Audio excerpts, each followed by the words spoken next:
The following podcast is a Country Mompreneur production. Welcome to She Can and She Will. I'm Marianne, also known as the Country Mompreneur, and I'm joined by my co-host, Disa McAllister. We are moms, work-from-home experts, and we love helping women take control of their lives and see all the possibilities. On this show, you will learn from us as well as other women who kick butt in their lives and want to help you do the same. So sit back and get ready for some fun. All right. Julie, welcome to She Can and She Will. And to our listeners today, Julie DeLucca-Collins is the founder and CEO of Go Confidently Services, the host of the popular Casa DeConfidence Podcast and her weekly radio show Confident You, featured on the Global Talk Radio Network. Welcome, Julie. We're so happy to have you. Thank you, ladies. It is so fun to be here with other incredible women. So I'm excited for today. Oh, so nice. So just so we can kind of get an idea of how you got to this place, can you tell us a little bit about what motivated you to get to this place and what have you been through to offer? Yeah. You know what? It's a great question. I have to tell you that in some ways, I knew that this is the place for me, but I sort of got around to it in a roundabout kind of way.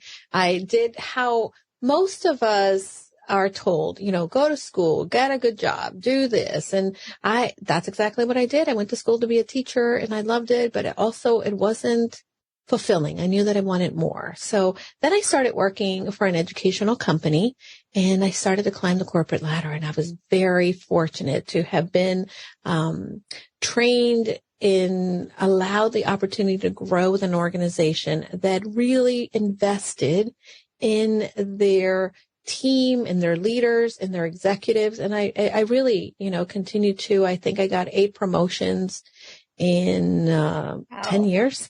That's really good. Yeah. And as I reached that executive level, I was fortunate enough that I reported to both the CEO and to the CEO and the COO, which were the founders, a husband and wife team in the company. So I learned a lot from both of them when it came to how to run a business, how to be able to go out and create new business and develop and strategizing for long-term growth. And then, from the COO, when it came to what is a daily operations, what do you have to do? What is the marketing? What is the tech stack that you need to have in place to make sure that it's supporting what you're doing? And really, it was phenomenal. The people portion as well. I eventually went to work for another company, a very similar company. And it was amazing because it allowed me the opportunity to then continue to use the skills that I'd gained in knowing how to grow a business, a multi-million-dollar business. And I helped them do the same. This company also, I lived in New York at the time and I was traveling a lot for work. And I knew that I loved what I did. I was very good at what I did, but there's a piece of me that what is it more that I wasn't quite 100%. So I volunteer. Volunteering is something that I've done my whole life, but I wanted to then give back to other women.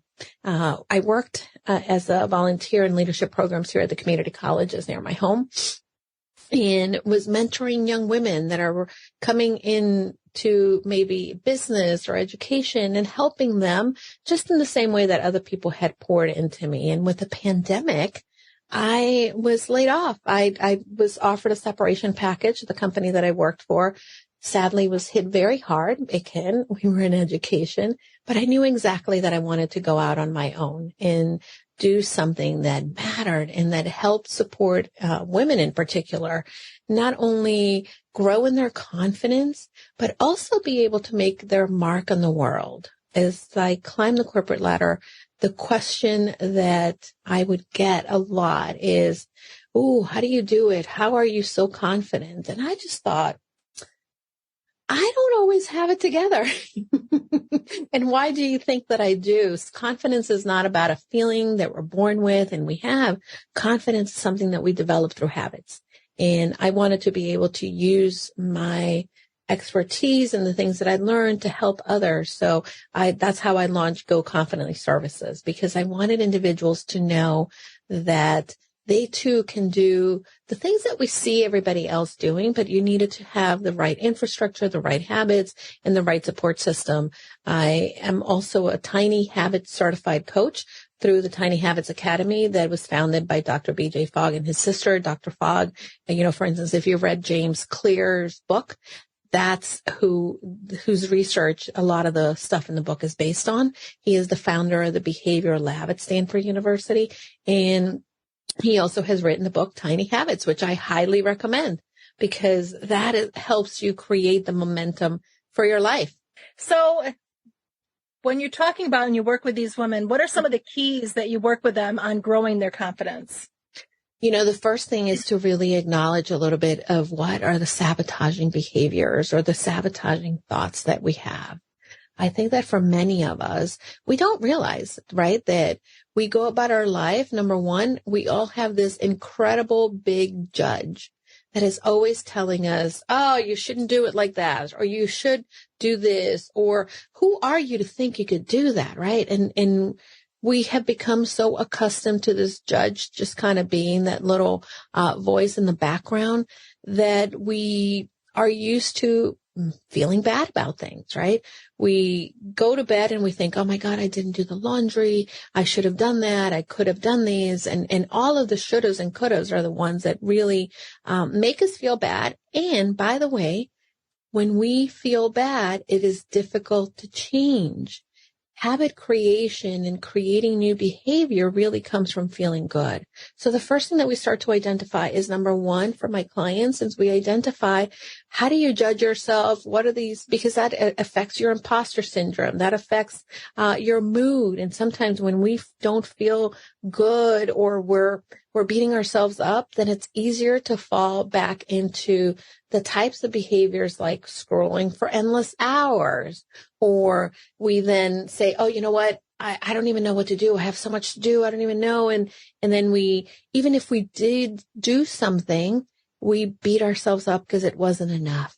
So we start to acknowledge that judge is there. And then we also identify some of the other sabotaging behaviors, because we all have different cast of characters of saboteurs. Mm-hmm. Some people have different saboteurs than others. For instance, many of my clients have a people-pleasing saboteur. And those behaviors are the ones that put others' priorities above yours. And then that makes you trip. Or you could be a controlling saboteur that is telling you should be in charge. This is how it should be done.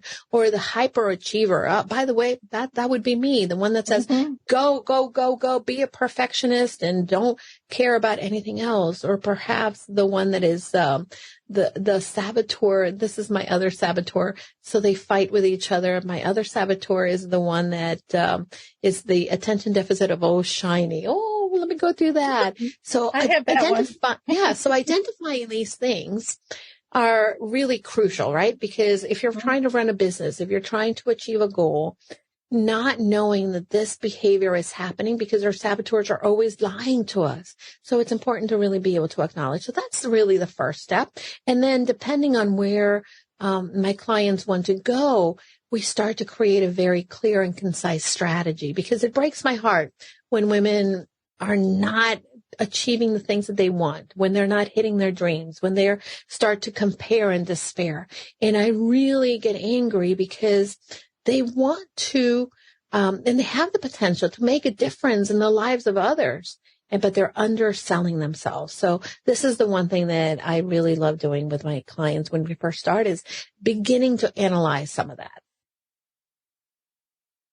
Oh, that's fantastic.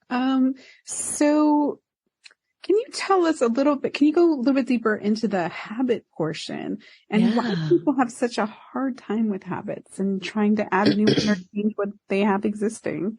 Dita, that is such a good question. Habit creation is a little bit that we all want to do, right? And by the way, we are all doing it already. Most of the behavior that we have is habitual. I will tell you, one of the things that I do first thing in the morning is I get up and I put my one foot in the ground And as I'm getting to the bathroom, I trip over my dogs maybe, and I say, it's going to be a great day.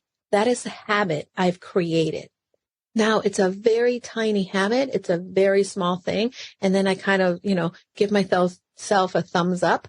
That is the one behavior that I've created to have a more positive day. Most people think that, if you want to have a positive day, you have to go big or go home. But the reality is that when you're trying to include a new behavior, create a new behavior, it is not by the big actions that we actually get them done, or is not by the 21 days, the 66 days, the 100 days of doing the behavior that automates that. What will automate it is you feeling good about being able to accomplish something. For many of us, we are so conditioned that I want to adopt this new habit, like go to the gym January 1st and get in shape. But when your motivation leaves you, then you're no longer showing up, right? So the first thing is to understand that in order to create a new behavior, there's 3 things that need to be present. Motivation, which I already said, it's not always going to be present. So you have to rely on the other 2 to create the new behavior. And the other one is finding the ability, right? You have to be able to do the new behavior. And the next thing is a prompt, something that reminds you, right, to do the behavior.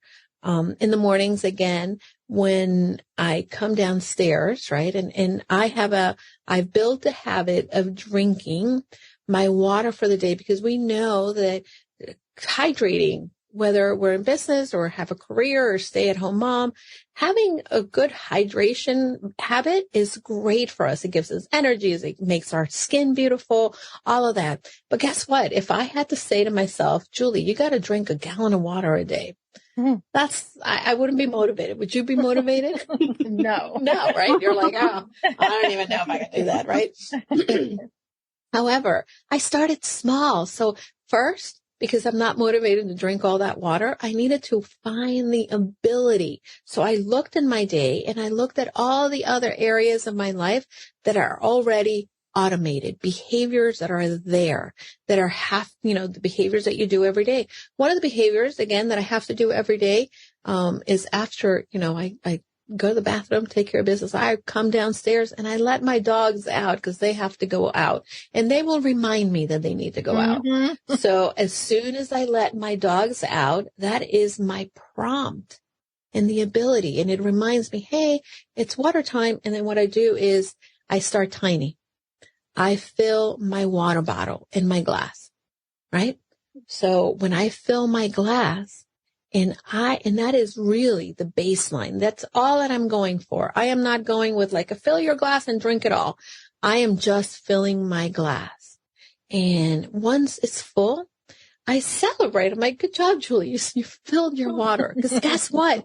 That builds the momentum. Think about the filling the water as the little seed that you're planting. And seeds, when watered, they grow. And that's what we want to do with habits. You want to create these tiny little seeds or habits that then you will give room to grow. So that's the one thing that I want to encourage the listeners is start to find the areas that have the ability and the prompt, and then celebrate, because as you become the person that drinks water because her water glass is full, right? Then you become to have that identity of the person who drinks water. And the more that you see yourself as the person who hydrates daily, who drinks her water, right? Then you become motivated. And that's when motivation starts to fill in the other part of the puzzle. And then you create the behavior. So that's the one thing that is all the recipe for creating habits. Find your ability, find the prompt, celebrate, right? So when I blank, so a lot of times when I go to bed, one of my habits is I want to feel more grateful. So when I go to bed and my husband puts on his CPAP machine, right? that is my prompt to be grateful. And that's when I say, okay, I'm so grateful for my husband. And I try to come up with a few other things that I'm grateful for. So that's how I created my gratitude habit creation. And there's so many other ways throughout my day that I add these tiny behaviors and recipes so that I can be productive. I can continue to be positive. I can continue to go after my health goals. So that's how it works.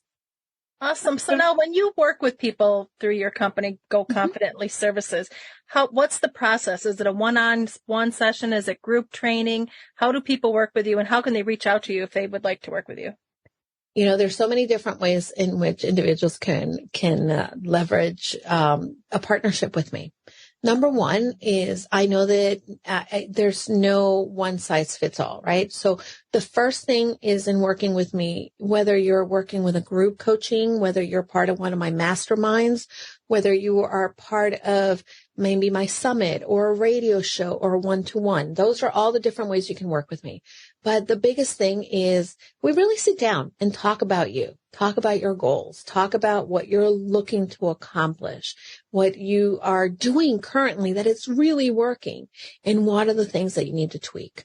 Most people that work with me for a while because they really love the support that they're getting in multiple different levels. I have a lot of individuals that start working with me, maybe in the group coaching, and this is a really fun, interactive session in which because we have that first strategy session and we talk about what you're looking to accomplish, and we create an individualized plan for you. Even though you might be in a group coaching session, we're really targeting you. You also, as a participant in group coaching, get a 15-minute SOS call with me. So throughout the week, if you're working on something, if we're focusing on something for your business, and we create the habits. And by the way, the habits help you then implement the things in your business that you need to.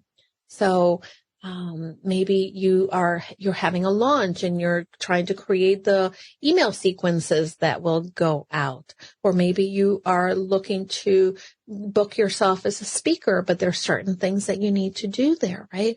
So all of that is part of this individualized plan. And during the group coaching, we will talk about it. Now, there's some individuals that in addition maybe have worked with me in the group coaching and are ready to go into the one-to-one.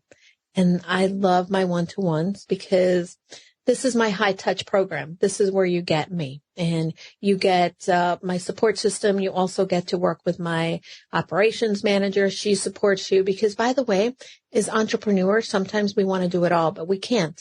And either the tech or the minutia sort of kind of gets in the way. So I provide you with the support. I'll teach you how to do it. You'll know how to do it. We'll coach you through. We'll go through the mindset, because sometimes it's even the mindset. It's not that, excuse me, you don't know how to do something, but the mindset. Sometimes you're using those saboteurs are telling you, oh, look at that person. They're making $100 million. And who do you think you are to do this? Right? So we go through that during the sessions. Now, the fun thing about my individual one-to-one clients is that they get to attend group coaching as well. And during the group coaching, I sometimes will bring in some amazing individuals because I can teach you a lot of that. I've had a lot of that experience from my corporate background. However, there's some people that are the experts in their industry. So I bring a lot of these people as well to help my clients and to really support them and answer questions so that they themselves also be able to be more confident in the work that they are doing and knowing that they're doing it in the right way. So those are the ways. And again, my masterminds is another way, which I love. And this is where we put people in the hot seat and we all really support each other and really help to promote our shows, our launches. And again, we also have some guest speakers that come in, and that has been incredibly fun. There is something that you can also leverage when you're working with me, but it's not me necessarily doing the work. We have a production company. My husband started editing my podcast when we began. And many of my clients would say, oh, I need a handy husband. I need a tech savvy husband. So now in his full right, we have Go Confidently Productions. And we have over 12 clients that he edits, and he does the podcast editing and video editing and all kinds of work for them. So the fun thing about those clients is that if they're not my clients or just came for the podcasting, they also get to leverage some of my expertise in making sure that we create a strategy so that we know how their podcast can help to support them and get their message out there, and is really increasing their visibility, authority, and impact. Nice. So that was a lot. I'm sorry. No, I like it. That's great. Yeah. When you were saying, I wish I had a techie husband, I was like, oh my gosh, she's going to rent out her husband as a like a handyman, basically, right? it's what I do. It's like, I like to say I'm pimping him out. But he's so, and it started because I couldn't have done the podcast on my own. It came very naturally to him. He did sound editing in college and did that. So he has some of that experience. And it started with people saying, hey, what's a good microphone? And I'm like, I don't know. Let me ask him. And now, he's got little tutorials. And even if you're not a client, we send those out because really, if we support each other, right, and you're successful, then you're making an impact on somebody else's life. And, my goal, and really that's one of the things that for me, it's important, the value system that we've created, not only for myself, for my husband, for our business, but really it lets us live more authentically. I was always taught service is important. And to me, that's how I live. So then there's no other way than to have that be part of our business, is to serve others. Awesome. Well, what is one tip that you would give people to inspire them today to get motivated on whatever journey that they're on? Like, what's your number one tip that would hit the masses? Okay. So my number one tip, and don't roll your eyes, listeners, but my number one tip is start small. And I know that we live in a world that we see everybody, they're high levels, but sometimes getting to the top of the mountain means that you took one step at a time to get there. Start small. There's a book called The Gap and the Gain, and I highly recommend it. And the concept of the gap and the gain is, if you have a big goal and you move from step 1 to step 1.2, celebrate that, right? That's exactly the premise of Tiny Habits. Celebrate that. Many people move from step 1 to step 1.2, and then they look at the end point, which might be 10, right? And they say, oh, I'll never get there. And then that's when you're sabotaging behaviors and thoughts. Your judge comes in and says, oh, you're not good enough. Who do you think you are? That's a long way to go. And that's when we give up. And that's when we stop doing the work, as opposed to, hey, looking like, oh my God, I'm at 1.2. This is so great. I'm not back there at 1 anymore. That's the gain. Focus on the gain. Go small. Take one step at a time. And then before you know it, you're going to be where you want to be. Awesome. Well, Julie, can you, promote your podcast for a second? Let everybody know the name of your podcast. Oh my gosh. Thank you. That's my baby. It's our baby with my husband. It's called Casa DeConfidence. And it is the home where you can come and hear the stories of amazing individuals who have gone confidently in the direction of their dreams. These are the people that we see that are doing some really cool stuff. Yet I wanted to kind of deep dive into the backstory. We talk about what are their failures or challenges, some of the things that maybe we don't see on Instagram. And I want to really normalize that there's a story behind the person that we see on the outside being successful. I want to normalize that we don't always feel confident, but the confidence comes from actually doing the work. And my husband is my little sidekick co-host at the beginning. I do the interviews, but we have a little chat. I have been told that that's a really fun conversation. Most people, that's the first thing they say to me when they listen. It's like, oh my God, your husband is so funny. And we started when we do our intro and our recording between him and I to introduce the show, we've started going live on Sundays on Facebook. So we don't have a time that we go live because it's Sunday and sometimes we have brunch. Sometimes it's early, but tune into Facebook if you want to just check out that conversation. But the podcast is in all podcasting platforms, and you can hear the amazing interviews with our guests. And it's not just women who I interview. Every once in a while, I will have a very cool dude who comes in to share as well. That's awesome. Julie, thank you so much for coming on today, and sharing your gift and your experience and your services with our audience. We really appreciate the time you came in. Yeah, any tiny habits. I think that's the Thank you. Tisa and Marianne, you guys are amazing. Thank you for doing the work that you're doing and for uplifting women and creating a message that is, we can do this. We can do it together. And your podcast is really a support system for others. So I appreciate you. Thank you. Thank you so much. Thank you for listening. She Can and She Will is a Country Mompreneur production. Audio mix by Marianne. Research by Disa McAllister. To learn more about this and other Country Mompreneur productions, visit thecountrymompreneur.com.